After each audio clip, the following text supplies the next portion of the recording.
Erev Tov Chavrim, I'm Stephen Ben-Nun. You're watching Israeli News Live, and breaking news, of course, coming out of Ukraine. And want to thank our good friend Lorenzo on Already Happened on his Twitter page as well as his website. You can see it right here. These are T-64 tanks. These are the an earlier generation of Russian tanks that are in Mariupol, Ukraine. They have been shipped there by rail car via the Ukrainian government, totally unmarked, and of course it has been unidentifiable Ukrainian forces that have actually brought these tanks to this area. There were 7 tanks in all, from what's being reported, that were brought to this region. I'm going to share with you Lorenzo's report here about these. Ukrainian T-64 tanks move towards Mariupol. That's on already-happened.com on his website there. And he has been asked already by multiple people to please remove these from the internet. The other day he had his website blocked as well. But you can see here on the site there the tanks moving. Not that great of a video footage there, but you can see the tanks are moving. It kind of plays over and over, kind of loops the video so you can see that. He has other videos as well showing these moves. Well, it's actually the same one as well. I apologize. And but we go down further. This photo image that he posted over on his website, alreadyhappened.com, showing these 7 tanks coming in. Well, I did a little bit of fact checking just to see if there was anything else out there about this. And of course, there was a Russian article from Regium.ru. Says tanks arrive in Mariupol controlled by Ukraine. DPR reconnaissance is reporting. That's the Donetsk People's Republic, eastern part of Ukraine in the Donetsk area. And to kind of give you a little bird's eye view of this whole region, let's move into this, where this is all taking place at. Mariupol is the coastal town. We have the Sea of Azov right here. And of course, that's that disputed area right now where the standoff between Russian and Ukrainian vessels there. Russia took the tugboat to Ukrainian naval vessels into port, held their sailors captive. That's been a big issue right there. Now they have moved in, the Ukrainian side has moved in tanks, 7 unmarked tanks into Mariupol. It is believed, according to sources here on this Russian website, that this is going to be used to for a provocation. Whether they're going to try to make it look like Russia or they're going to try to make it look like the Donetsk People's Republic has launched a strike against the Ukrainian government to justify an attack or even a war with Russia. It's not looking good, friends. It says here, December the 4th, Donetsk Rignum, a train with 7 tanks arrived at the Mariupol rail station. A spokesperson for the DPR People's Police, Daniel Bezensov, said on November the 4th during a briefing, our observers in Mariupol recorded the arrival at the railway station of 7 T-64 tanks. Currently, the unloading of this technique is carried out by persons in paramilitary uniform with no insignia, the military said. Vesnov noted that the armored vehicles do not have any identification marks and quite possibly will be used for provocations under the identification marks of the DPR. That's the Donetsk People's Republic. So in other words, they're planning on putting, or at least they believe they're going to put some type of insignia on there and then use it to launch a provocation against the civilians to justify an all-out attack on the eastern part of Ukraine there, Donetsk and Luhansk regions. The development of several options for offensive of the armed forces of Ukraine, as well as about the arrival in Mariupol of many media representatives, which is typically for preparation of provocations.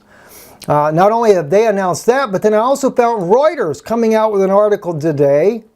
Oddly enough, watch this one here. Russia threat highest since 2014 Ukrainian military chief. That's what he's saying. Russia has been ramping up its forces near the border with Ukraine since August and now poses the greatest military threat since 2014. The year Moscow annexed Crimea, the commander of Ukraine's armed forces told Reuters in an interview on Tuesday. And of course, if you look at his map, he is really showing down here in the Sea of Azov. He's showing right up here by Mariupol.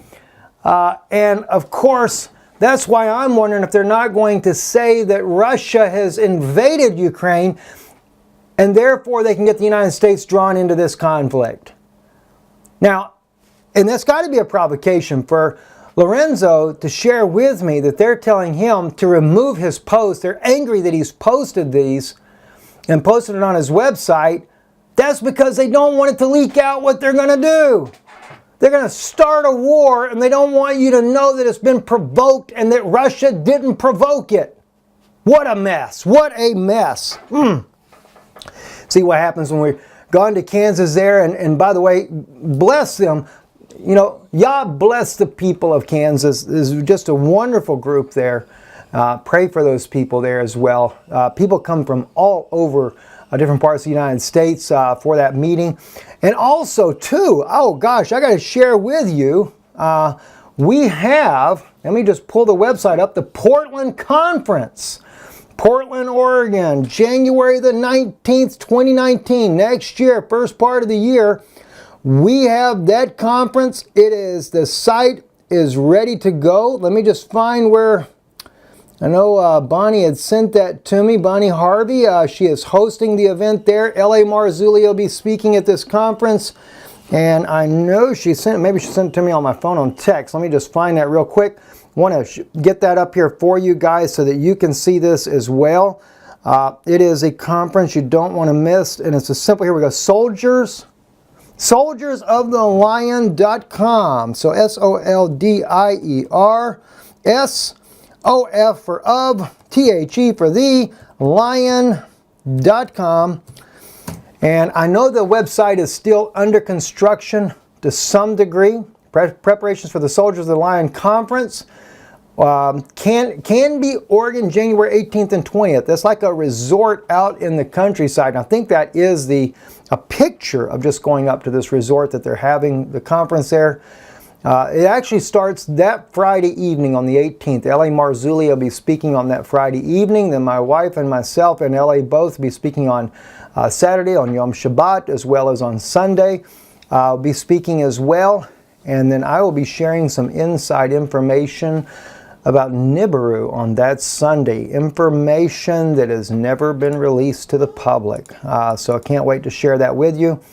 Also, we have, it's 44 days away. The tickets will vary. I don't know if that part's up yet. It's under register. Mainly because they are actually getting them up now. So you have weekend passes from anywhere from $50 to $110. You have, there's meals that'll be included. There's lodging included. Little bitty cabins there on the facility. I've also been told there are motels in the area nearby. So there's a riverfront lodge, bunkhouses, you name it. It's a good way to get a little vacation, get away from everything as well. But I do expect it'll be a little bit chilly in January. But of course, that part of Portland, it's not, I don't think it's so much snowy as it's just a little bit cool this time of year, especially in January. It'll be the coldest time. But anyway, it is definitely going to be some interesting things we'll be discussing there, as well as some of those secret things that I have not shared openly as of yet. We'll be sharing those too at the conference there in Oregon. And so definitely you want to make preparations to be there. And we do owe a lot of gratitude for Bonnie for hosting this. The expense of this is enormous. Even though there are tickets sold, I can tell you now tickets will never cover the cost of what it takes to put this conference on. So that is just really the kindness of our sister to do this. And so we certainly owe a debt of gratitude. And just pray for her and her family for the kindness that she's showing for that. And hopefully, maybe even an offering somehow we can help contribute to that. Anyway, I'm Steve Ben-Nun. You're watching Israeli News Live. Some interesting things going on, guys. Listen, we're about to go live here in just about, I think, 7 p.m. Eastern. I'll be going live with you guys on a different subject. You ain't going to want to miss that. That's a good southern way to put it. You ain't going to want to miss it. Yeah, the dog's crying in the background. I don't know how she got locked in the studio. Anyway, I'm Steve Ben-Nun with Israeli News Live, Erev Tov.